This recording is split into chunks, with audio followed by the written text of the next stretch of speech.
Hey, this is Mike Lindsay from Vital MX. I'm at the Dunlop Proving Grounds in Huntsville, Alabama, and a little bit something special. This is the Geomax Factory Spec tire. Yes, this is one of the spec tires that we currently see used in AMA Supercross and Pro Motocross by the sport's best. So yes, you can finally buy the Dunlop tire that is on the best guys on the podium in Supercross. So let's put it simply, what does that entail? I'm gonna break down some of the unique spec items about this tire, and then I will get into my opinion. So first off, I'm gonna knock through a couple quick facts about this. There are three sizes, one front, an 80-121, and two rears, a 120-90-19 and a 110-90-19 rear. Those are the three things that will be available.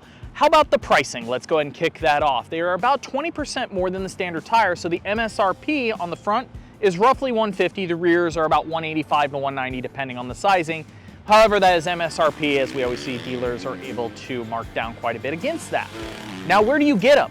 Only KTM dealerships. They did an exclusive deal with Dunlop to get these tires started. They are handmade in Japan on the same line, again, that the factory specs are made on. There's 13,500 being brought into the States. You don't have to have a KTM to go buy one. You can be on a Cowie, a Honda, anything, but you gotta go purchase them from a KTM dealer, at least for the first year they have exclusivity. Starting with the front, 80-121 size, MX34 pattern, which is what they're running with most of their spec tires. This, instead of the construction being just nylon, it is polyester nylon. Biggest difference here is in the backside, basically this carcass area. The backside of the bead is dual layered now, and to put it bluntly, it is stiffer. So what does that feel like on track? It does actually have positives and a few negatives, which I will touch on, but this is also what makes it really curious. I've always heard guys say, man, I really want the tires that the Supercross guys are running. I've always had to explain to them, like, this is a tire built for a professional rider pushing the boundaries of what it is capable of. There is some positives to that, to the everyday rider though. So what do I initially feel out here? We're on some red dirt, we're back east. My initial takeaway is, look, this type of dirt is really slick in the morning. You go from basically zero traction, full water slide feel, to amazing traction when the dirt's perfect. On the standard production 34, when you go from no traction to full traction, the tire does fold and give a little bit, that standard consumer tire. This tire, again, being stiffer, it is consistent. It doesn't basically twist as easy under that load. So it's honestly more consistent going between varying terrains and varying traction levels throughout the track. Once again, whether we're coming out of a corner, going from full rut to standing out, going up a jump face, lean angle, all that stuff is much more consistent. It's also very noticeable on lean angle when you're pushing, particularly back here, the way the Dunlop Proving Grounds track is set up.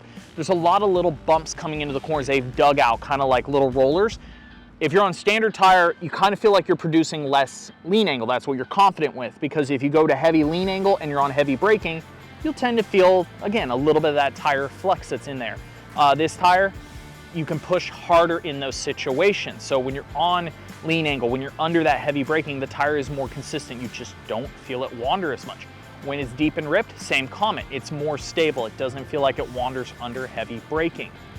When you're pushing through a jump face, again, this is something that's really unique most people wouldn't think about. Supercross bike, you've got the best guys in the world on very stiff suspension pumping through jumps. On the standard tire, sometimes they'll feel a harsh effect. That is literally the tire compressing into the rim. This tire does not do that as much. Again, it's all about that it just basically stays more consistent at all times. So again, just more consistency in the way you corner, the way you push up jump faces. There's a certain amount of confidence that comes with that. What I've at least discovered today, especially coming from California conditions, is I can trust the bike a lot more under corner entry. I can initialize lean angle earlier and push harder, but it does take a little bit of reprogramming of the brain. I wasn't getting the best out of the tire earlier when I was having more of a straight up angle coming in a corner and when I wasn't pushing in as early. Now, what I did realize in those situations when I was being tentative is if there is a little bit of chatter, yes, you're gonna have a little bit less absorption from this tire, so you're gonna have a little bit more feedback to the hands. In a sense, I'll be honest, it can be a little harsher in places, but that's the pitch. This tire produces more traction, it is more stable, it is more maximum traction, and it is a little bit pricier, but what you are giving up on is some of that bump absorption feel. You may remember in the past that Dunlop has basically done a project similar. So they did the 756RR. Big difference though, that tire was made to be sold This is literally coming off the handmade line in Japan. A batch of these will be delivered on the Dunlop rig to guys racing it, and ultimately the compound, the construction, everything we see here, the reason this tire's been introduced, this is the tire that about 90% of the guys at the races pick. Again, Dunlop races with a lot of different patterns and compounds for testing reasons.